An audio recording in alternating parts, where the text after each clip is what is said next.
வளர்ச்சி கடையெல்லாம் ஒன்று அதெல்லாம் பார்த்துக்கிட்டோம். ஓகேவா? வணக்கம் ப்ரோ. ஏற்கனவே வந்திருக்கீங்கல்ல? வந்திருக்கும் ப்ரோ.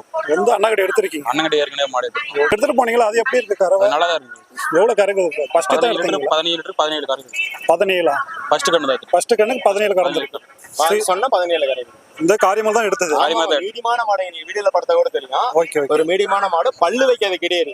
இதுல பாதி மாடு தான் இருந்திருக்குங்க. ஆனா மாடு அவளை கறக்குமா 10 லிட்டர் தான் கறக்குனாங்க. கண்டிப்பா 5 கறக்கும் போனாங்க. 17 லிட்டர் கறந்துருக்குது. மீண்டும் அதே மாதிரி ஒரு கிடையாது இருக்க வந்திருக்காங்க. இதுவும் பல்லு 2 பல்லு தாங்க. ஒரு மாசம் டைம் இருக்குது. அவங்க எடுக்கிறது எல்லாமே கிடையாது தாங்க. ஓகே. நல்லா தான் எடுத்துக்கிறாங்க. ஃபர்ஸ்ட் எடுத்துக்கிட்டா அது நல்லா இருக்கு. இந்த டைம் எடுத்துக்கிட்டா நல்லா தான் இருக்கு. போன வாரம் வந்திருந்தீங்க போல? போன வாரம் வந்துட்டு மாடு செட் ஆகல சொல்லிட்டு போயிட்டாரு.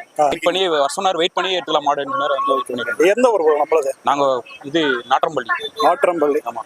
ஓகே. சோ நம்ம ஏரியாவுக்கு வந்து வெயில்ல இருக்கும், அதெல்லாம் தாங்குமா இதெல்லாம்? அதாவது வெயிலுக்கு அதெல்லாம் தாங்குது. போன டைம் எடுத்து கொடுத்தாரு, அதுவும் வெயில் மாடிக்கெல்லாம் தாங்குது. ஓகே. இது அதே 15 லிட்டர் தான் சொல்லியிருக்காரு. 15 2 வேலைக்கு. ஆமா. சரி. எவ்வளவு நேரத்துல வந்தீங்க? நாங்க ஒரு 6 மணிக்கெல்லாம் வந்துட்டோம். 6 மணிக்கெல்லாம் வந்துட்டீங்க. உங்க பேரு? என் பேர் சந்தோஷ். இல்ல வீட்டுக்காரங்க இல்ல ஃபார்ம் டைப் ஆகணும். சோ அப்பப்போ ஒன்று வாங்குறீங்க? ஆமா. சரி. 4 இருக்கு மொத்த மாடு. வீட்டுல 4 இருக்கு. இந்த வாரம் 1 எடுத்துருக்கீங்க? இந்த வாரம் 1 எடுத்துருக்கு. சரி. கேட்ச மாதிரி தான் கரெக்டா எடுத்து கொடுத்துரு. போன டைம் எடுத்து கொடுத்தாரு, அது கரெக்டா இருக்கு. இந்த டைம் எடுத்து கொடுத்துருக்காரு. சரி. உங்களை கேட்கறாங்களா விலையெல்லாம்? வேலையெல்லாம் கேட்கறேன். விலையெல்லாம் கேட்டா எடுத்து கொடுக்குறேன். பாருங்க